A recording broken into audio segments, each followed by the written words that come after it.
I graduated from Appalachian State in 1972 and I majored in business. After a great summer after graduating, I decided that with my dad's insistence that I get a job. I joined Wachovia in the sales finance department, which was basically indirect lending on automobiles and mobile homes. So my first job there was chasing past dues and repossessing cars. I've always been a banker except for 2 years that I actually went into sales. Then I got back into banking because I really missed the banking environment and the community involvement. So I first met Bob in 1990 when I was at Centura Bank, and we were in separate groups, but I had been helping him from time to time. And he asked me at one point if I wanted to come and work for him. And I mentioned it to my supervisor, and she said, "Oh no, you don't want to go work for Bob Hatley. He is high maintenance." High maintenance. High maintenance.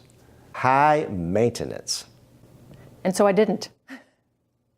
The reason why I was interested in starting a bank in Raleigh was I felt like there was a real need for what we did. And this whole idea of a business-only bank serving a segment of the market that was, frankly, in my opinion, was totally underserved.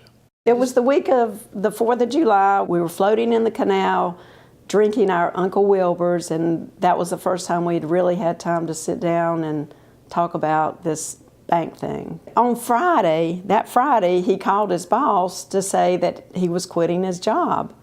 And then over the weekend, he had buyer's remorse. He thought, oh man, I can't do this. I can't start a bank. And on Monday, he called his boss to say, I'm sorry, let me have my job back. I don't want to quit. It just so happened that Robin, his boss, did not answer. And so when Bob hung up, he thought, oh yeah, I need to do this. I'm going to do it. And I always think, what if Robin had answered? Then we might not be here today. Well, once I decided that this was the direction I wanted to go, I immediately approached Matt Davis, who was working for me as an account officer in Cary, and Carol Isaac, who was my administrative assistant. We had to have a place to hang out, so we actually used my kitchen as our corporate headquarters. Working in the kitchen was great. Every morning Bob had breakfast for us, so we would get there and eat breakfast, and then we'd head off in our own direction.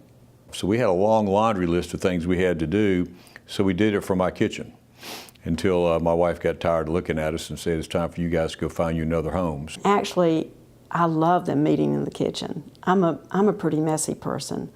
And so when they would leave after 8 hours of work, they left that kitchen looking much better than it did that morning. So I loved it, and I was really kind of sad when they rented some space on Glenwood. One of the things that any banker who's starting a bank has got to do is put together a board of directors. And so that was a big part of my job early on when we were working out of our kitchen. The first person I came to for that was Howie Young. I think one of the reasons Bob has been so successful is he puts together a plan and a program in place. So an example, when we were forming Paragon, Bob really set the tone with really, there were really 4 principles that we wanted to base the bank on. One was hiring great people. 2, providing extraordinary service to our customers. 3rd, giving back to the community. And finally, making sure we took care of the shareholders. And no matter where we were in the business cycle, good times, bad times, Bob made sure that the bank held to those core principles. If you have really good employees and you really take care of them, they will do the right kind of things, and they will bring in more business and treat their clients even better than anybody else. The clients will be happy, they'll tell more people, they'll do more business, and at the end of the day, the shareholders win. The values that have always been important to me, and it really goes back to my childhood, being the son of a military guy. And that is having discipline for one thing, and also always being truthful. I've always struggled with people that were not truthful and upfront with people, and which that puts a lot of pressure on you because you have to remember what you tell people, because I guarantee you they won't forget. So you better be sure that you either write it down or you remember it, because they will remember that. Even though he can be forgetful from time to time, if you remind him of a situation or a promise, he always delivers on it. Bob is a man of his word. He has always come through with whatever he said. He may not remember it initially that he said it, but when you remind him, he will always stick with his word, and he always laughs about that too, because he sometimes forgets some things. But that happens as you get closer to retirement. I moved here in large part because of Bob, and I've told him that. I had a great sense of confidence that my experience when I moved my family halfway across the country, that I would be in good hands with him in a leadership position at the association. And everything that the association, the board, and Bob promised me, Bob made sure it all happened before his term as chairman was finished. Working with Bob's been a lot of fun. Speaking of Bob. Hey, Bob. Yeah, can I call you right back? I'm kind of in the middle of something. Okay. Sorry. Every day is a different day. There's something new all the time. And I think I wouldn't change 1 second of the last 20 years of being his assistant, even though he's high maintenance. High maintenance. High maintenance. High maintenance. Throughout the past 20 years, we have always talked about how Andy Griffith, many of life's decisions, leadership styles, problems can be solved by simply watching the Andy Griffith Show. And one example of Andy Griffith is what's called the Turner's Grade episode, where Barney Fife is giving all the truckers a ticket for speeding. And Andy would tell Barney, Barney, you've got to quit giving them tickets for an extra 5 miles. They need those 5 miles to get up the hill. And Barney's famous line is, Andy, if you give them 5, they'll take 10. They'll take 10, they'll take 15. You got to nip it in the bud. And so we often refer back to that one episode as to how a great leader should operate, is that you should not micromanage. He has created a culture that is much like family. In fact, I spend more time with this family than I do my own family. He's a person that when you get to meet him on first blush, he is who he is, and you immediately want to do good for him. He's got vision, and he shares the vision, and then everybody wants to get on board with that vision. So he's very likable. He's a guy's guy. You know, he loves having fun. He loves people. He really does. And people love to follow him. And that's a leadership thing. And that's something that nobody teaches you that. That's something that just comes from inside. Bob is a wonderful person to work for. First and foremost, he is simply just a great person in my view. He's genuine. He's honest. He's very straightforward. He's very trusting. He does not micromanage, which I think everyone that's ever worked for Bob really appreciates. I would say fun, ethical, perseverance, persistence, determination. He's a very hard worker. He's a very hard player too. He loves to play.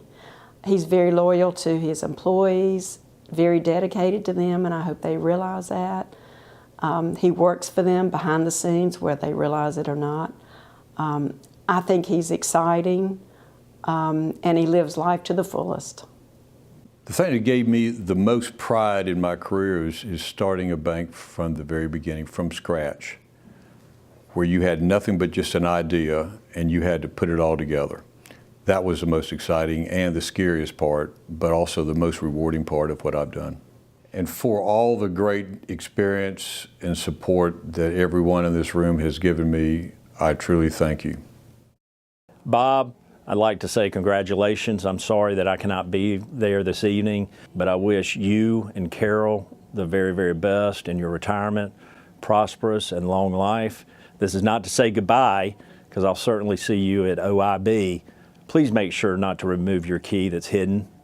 You have a lot to be proud of, and many bankers don't make it to this point in a career as long and prosperous as you've had to a successful retirement party like this. So congratulations, and wish you all the best.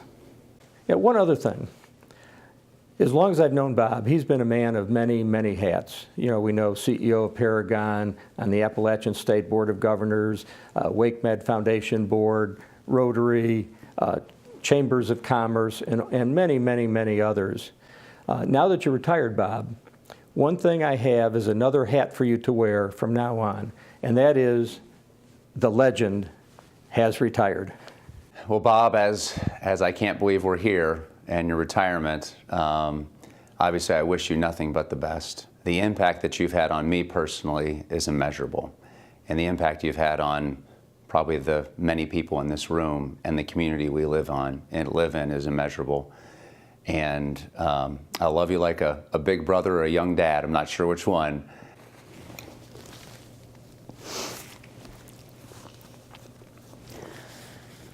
Bob, it's been the best 20 years working with you that I could even imagine. You have been a great leader, a mentor, and most of all, a good friend. Bob, you've been a great mentor for me, and I appreciate everything. And I do want you to know that the imprint you left on me personally will continue on. You know, you're retiring, but many things about how I do and things that I consider to be important, I've learned from you, and that's been a great thing for me to grow personally. You've helped me in that respect. Cheers to you, Bob. It's been a great run. I look forward to our next chapter, and I just appreciate you choosing me to be your partner in all this. I'm Bob Hatley, and I'm getting ready to go over the wall. I'm retiring the end of this month.